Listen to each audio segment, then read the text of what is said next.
ইউরোপের আকাশসীমায় কি আবারও নতুন কোনো কৌশলগত বার্তা পাঠাতে চাইছে মস্কো? ন্যাটো জোটের কড়া নজরদারি ও চলমান নিরাপত্তা পরিস্থিতির মধ্যেই হঠাৎ রাশিয়ার একটি দীর্ঘ পাল্লার কৌশলগত বোমারু বিমান আকাশে দেখতে পাওয়াকে ঘিরে শুরু হয়েছে নতুন করে জল্পনা, বিশ্লেষণ এবং কৌশলগত হিসাব নিকাশ ও আলোচনা। আন্তর্জাতিক সামরিক পর্যবেক্ষকের মতে এই ধরনের উড্ডয়ন সাধারণ শুধুমাত্র প্রশিক্ষণ বা রুটিন কৌশলগত অনুশীলন হিসেবে দেখা গেলেও বর্তমান ভূরাজনৈতিক উত্তেজনার প্রেক্ষাপটে এর রাজনৈতিক বার্তাও থাকতে পারে বলে ধারণা করা হচ্ছে। বিশেষ করে ইউরোপীয় নিরাপত্তা কাঠামো এবং ন্যাটো জোটের প্রতিরক্ষা প্রস্তুতির উপর এর পরোক্ষ প্রভাব নিয়ে ইতোমধ্যেই শুরু হয়েছে কূটনৈতিক আলোচনা। বিশ্লেষকদের একাংশ বলছেন, রাশিয়ার কৌশলগত বিমান বাহিনীর অংশ হিসেবে পরিচিত টপোলেট Tu-160 এর মতো প্ল্যাটফর্মের উপস্থিতি শুধু সামরিক সক্ষমতার প্রদর্শন নয়, বরং এটি একটি শক্তিশালী ভূরাজনৈতিক সংকেত হতে পারে। অন্যদিকে ন্যাটো নিয়মিতভাবে এমন পরিস্থিতি পর্যবেক্ষণ করছে এবং নিজেদের আকাশ প্রতিরক্ষা ব্যবস্থা আরও শক্তিশালী করার দিকেও নজর দিচ্ছে বলে জানা যাচ্ছে। প্রশ্ন উঠছে, এটি কি শুধুই নিয়মিত মহড়া, নাকি এর আড়ালে লুকিয়ে আছে বড় কোনো কৌশলগত বার্তা? ইউরোপের নিরাপত্তার সমীকরণে কি নতুন করে চাপ সৃষ্টি করতে চাইছে মস্কো? আর এই ধরনের সামরিক প্রদর্শন ভবিষ্যতে কি আরও বড় কোনো উত্তেজনার ইঙ্গিত দিচ্ছে? আন্তর্জাতিক অঙ্গনে এখন এই প্রশ্নগুলোই সবচেয়ে বেশি আলোচিত হচ্ছে, আর প্রতিটি নতুন তথ্য পরিস্থিতিকে আরও জটিল করে তুলছে। ইউক্রেনকে কেন্দ্র করে রাশিয়া ও ন্যাটো জোটের সম্পর্ক যখন আগের যে কোনো সময়ের তুলনায় বেশি উত্তেজনাপূর্ণ অবস্থায় রয়েছে, ঠিক তখনই উত্তর ইউরোপের আকাশে ঘটেছে এমন একটি ঘটনা যা আন্তর্জাতিক প্রতিরক্ষা বিশ্লেষকদের দৃষ্টি আকর্ষণ করেছে। রাশিয়ার প্রতিরক্ষা মন্ত্রণালয় নিশ্চিত করেছে যে তাদের কৌশলগত বোমারু বিমান Tu-160 এর দীর্ঘমেয়াদী উড্ডয়ন পরিচালনা করেছে ব্যারেন্টস সাগর এবং নর্জিয়ন সাগরের নিরপেক্ষ জলসীমার উপর দিয়ে। বিমানটির নিরাপত্তা নিশ্চিত করতে সঙ্গে ছিল MiG-31 ইন্টারসেপ্টর যুদ্ধবিমান। সরকারি বিবৃতিতে এটিকে একটি নিয়মিত প্রশিক্ষণ মিশন হিসেবে বর্ণনা করা হয়েছে। তবে আন্তর্জাতিক নিরাপত্তা বিশ্লেষকদের অনেকেই প্রশ্ন তুলছেন, এটি কি সত্যি কেবল একটি অনুশীলন ছিল, নাকি এর মাধ্যমে আরও গভীর কোনো কৌশলগত বার্তা পাঠাতে চেয়েছে মস্কো? কারণ ঘটনাটি এমন একটা সময় ঘটেছে যখন ইউক্রেন যুদ্ধকে কেন্দ্র করে রাশিয়া ও পশ্চিমা সামরিক জোটের মধ্যে উত্তেজনা এখনও তুঙ্গে অবস্থান করছে। সীমান্তের বহু দূরে হলেও উত্তর মেরু ঘেঁষা এই অঞ্চল দীর্ঘদিন ধরেই কৌশলগত প্রতিযোগিতার একটা গুরুত্বপূর্ণ ক্ষেত্র হিসেবে বিবেচিত হয়ে আসছে। আর সেখানেই যখন রাশিয়ার সবচেয়ে শক্তিশালী বোমারু বিমানকে দেখা যায়, তখন সেটা স্বাভাবিকভাবেই আন্তর্জাতিক পর্যবেক্ষকদের কৌতূহলের কারণ হয়ে দাঁড়ায়। রাশিয়ার প্রতিরক্ষা মন্ত্রণালয়ের তথ্য অনুযায়ী এই মিশন প্রায় 16 ঘন্টা স্থায়ী ছিল।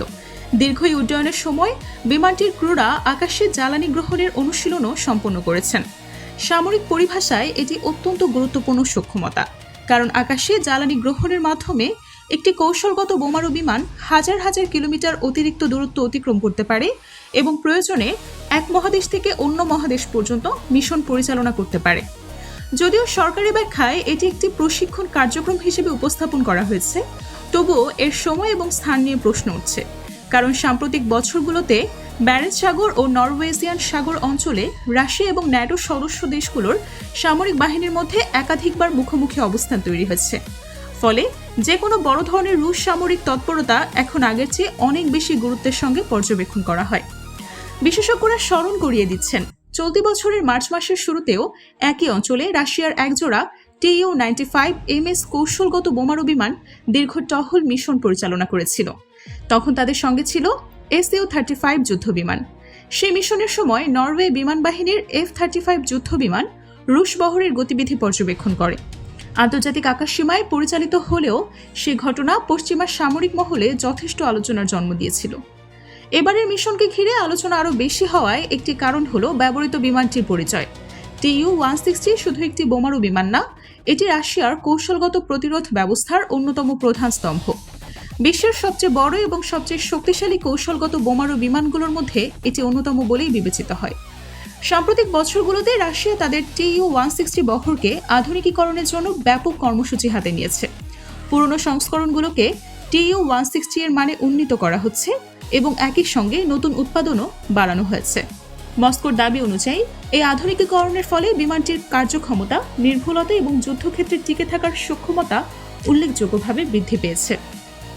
এই উন্নয়নের কারণেই ন্যাটো জোটের সামরিক পরিকল্পনাকারীরা বিমানটিকে বিশেষ গুরুত্বের সঙ্গে পর্যবেক্ষণ করছেন। কারণ আধুনিক TU-160M কেবল একটি বোমারু বিমান না, এটি এমন একটি প্ল্যাটফর্ম যা দীর্ঘ দূরত্ব থেকে উচ্চ ক্ষমতা সম্পন্ন অস্ত্র বহন ও নিক্ষেপ করতে সক্ষম। বিমানটির গতি শব্দের গতির দ্বিগুণেরও বেশি বলে উল্লেখ করা হয়। এই উচ্চ গতি, দীর্ঘ পাল্লা এবং বিশাল অস্ত্র বহন ক্ষমতার সমন্বয় একে বিশ্বের অন্যতম ভয়ঙ্কর কৌশলগত প্ল্যাটফর্মে পরিণত করেছে। সামরিক বিশেষজ্ঞদের মতে কোনো সংঘাতের ক্ষেত্রে এটি শুধু আক্রমণাত্মক সূক্ষ্মতার প্রতীক না, বরং প্রতিপক্ষের জন্য একটি মনস্তাত্ত্বিক চাপও তৈরি করে। TU-160 বর্তমানে কার্যকর সেবায় থাকা সবচেয়ে বড় যুদ্ধবিমান হিসেবে পরিচিত। অন্য অনেক বোমারু বিমানের ক্ষেত্রে অস্ত্র বহির্ভাগে লুকিয়ে বহন করা হলেও TU-160 সব অস্ত্র ফিউজেলেজের ভেতরেই সংরক্ষিত থাকে। এর ফলে বিমানটির উপর বায়ুর প্রতিরোধ কম পড়ে এবং উচ্চ গতিতে দীর্ঘ দূরত্ব অতিক্রম করা সহজ হয়। একই সঙ্গে রাডারে ধরা পড়ার সম্ভাবনাও কিছুটা কমে যায়। আধুনিক TU-160M সংস্করণের সবচেয়ে আলোচিত বৈশিষ্ট্যগুলোর একটি হল এর দীর্ঘ পাল্লার ক্রুজ ক্ষেপণাস্ত্র বহনের ক্ষমতা। সামরিক বিশ্লেষকদের তথ্য অনুযায়ী এই বিমান KH-101 এবং KH-102 ধরনের অত্যাধুনিক ক্রুজ ক্ষেপণাস্ত্র বহন করতে পারে। এসব অস্ত্রের পাল্লা কয়েক হাজার কিলোমিটার পর্যন্ত হতে পারে এবং এগুলোকে শত্রুপক্ষের প্রতিরক্ষা ব্যবস্থার বাইরে থেকেই নিক্ষেপ করা সম্ভব। এর ফলে বোমারু বিমানটিকে সরাসরি শত্রুর আকাশ সীমায় প্রবেশ করতে হয় না, অনেক দূর থেকেই এটি নির্ধারিত লক্ষ্যবস্তুতে আঘাত হানতে সক্ষম। বিমানটির দীর্ঘ পাল্লা এবং উচ্চ সহনশীলতাও বিশেষভাবে উল্লেখযোগ্য। রাশিয়ার সাম্প্রতিক উড্ডয়নকে ঘিরে পশ্চিমা সামরিক মহলে আরেকটি প্রশ্ন আলোচিত হচ্ছে, সেটা হলো বর্তমান ভূরাজনৈতিক পরিস্থিতিতে এই ধরনের মিশনের প্রকৃত উদ্দেশ্যটা আসলে কি হতে পারে। বলা যায়, ইউক্রেন যুদ্ধের পর থেকে ইউরোপের নিরাপত্তা পরিস্থিতি এমনিতেই খুব সংবেদনশীল। ন্যাটো তাদের পূর্বাঞ্চলীয় প্রতিরক্ষা জোরদার করেছে, অন্যদিকে রাশিয়াও বিভিন্ন অঞ্চলে সামরিক প্রস্তুতি বৃদ্ধি করছে। এটাই হতে পারে সর্বোচ্চ কারণ। এখন প্রশ্ন হলো, এই ধরনের উড্ডয়ন কি ভবিষ্যতে আরও বাড়বে, নাকি এটা ছিল একটি বিশেষ বার্তা বহনকারী সীমিত সামরিক কার্যক্রম? এর উত্তর সময় দেবে। তবে এটুকু নিশ্চিত, উত্তর ইউরোপের আকাশে TU-160 এর উপস্থিতি আবারও মনে করিয়ে দিয়েছে যে বর্তমান বিশ্ব ব্যবস্থায় সামরিক শক্তি, প্রতিরোধ ক্ষমতা এবং কৌশলগত সংকেত এখনও আন্তর্জাতিক রাজনীতির অন্যতম গুরুত্বপূর্ণ ভাষা হয়ে রয়েছে।